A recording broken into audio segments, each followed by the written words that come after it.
وإخوانكم وأزواجكم وعشيرتكم وأموال اقترفتموها وتجارة تخشون كسادها ومساكن ترضونها أحب إليكم من الله ورسوله وجهاد في سبيله فتربصوا حتى يأتي الله بأمره والله لا يهدي القوم الفاسقين.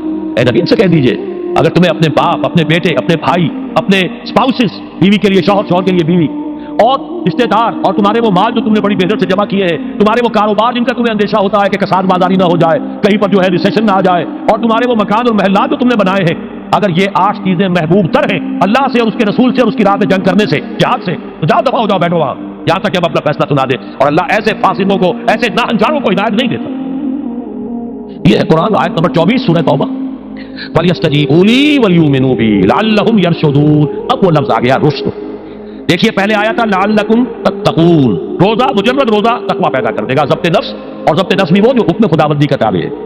یہ روزے کی ریاضت ہے، روزے کی ریاضت کا حاصل ہے. رمضان کے روزے کے ساتھ قیام اللیل کا 2 گنا پروگرام، دن میں روزہ، رات کا قیام قرآن کے ساتھ. اس کا پہلا نتیجہ کیا ہے؟ لعلکم تشکرون، تاکہ قرآن کی عظمت منکشف ہو جائے، قرآن کی قدر و قیمت سے تم آگاہ ہو جاؤ، تمہیں معلوم ہو جائے کتنی بڑی دولت ہے جو اللہ نے دی ہے.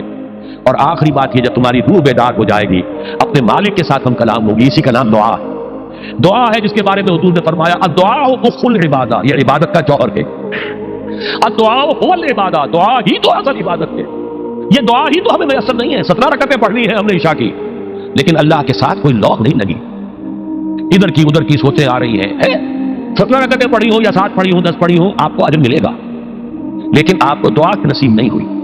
دعا کب ہوتی ہے؟ بقول اقبال، یہ جو میرے اندر ہے فائنائٹ ایگو، انائے صغیر، انا میں، یہ چھوٹی سی انا ہے. اس انائے کبیر، اس انائے کبیر کے لیے سب سے بڑی جو مظہر آیت ہے قرآن مجید میں وہ سورہ طٰہٰ، اننی انا اللہ لا الہ الا انا، میں ہوں وہ اللہ جس کے سوا کوئی الہ. اننی انا اللہ لا الہ الا انا، یہ ہے فاعبدنی واقم الصلاۃ لذکری. یہ انائے کبیر ہے، انفائنائٹ ایگو، اللہ انا اللہ بگ انا، اور یہ چھوٹی سی انا ہے، انا میں. جب یہ انائے صغیر انائے کبیر کے روبرو آتی ہے، ہم کلام ہو، یہ ہے دعا. اگر یہ جاگی ہی نہیں، بیدار ہوئی نہیں، ہم کلام ہوئی نہیں، وہ دعا تو حاصل نہیں ہوئی. مخ عبادت جو ہے، جوہر عبادت کا حاصل نہیں ہوا.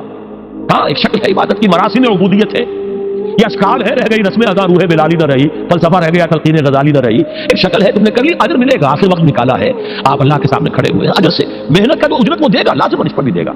لیکن حقیقت صلاۃ کوئی اور شے. اسی لیے کہا محمد رسول اللہ صلی اللہ علیہ وسلم الصلاۃ معراج المومنین، اہل ایمان کے لیے یہ معراج کے درجے کی شے ہے. معراج میں مکالمہ ہوا تھا، التحیات للہ والصلوات والطیبات، یہ حضور نے فرمایا.